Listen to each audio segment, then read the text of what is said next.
Let's learn to make delicious Szechuan spicy shrimp together today. Finely chop green onions, ginger, garlic, and onions. Chop carrots, lettuce, potatoes, lotus root, and green and red bell peppers, and place them in a bowl. Blanch in boiling water for 1 minute. Heat oil and stir-fry the shrimp until they change color.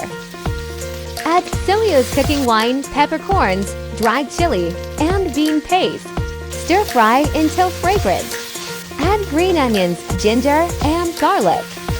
After softening the onions, add the vegetables and stir-fry for 30 seconds over high heat. Grind 2 grams of Soeos pink salt.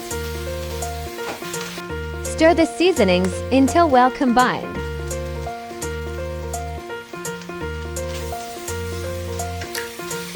Stir in green and red peppers. Drizzle Soeos vinegar around the edge of the pan. Drizzle with red chili oil, sprinkle white sesame seeds, and mix well.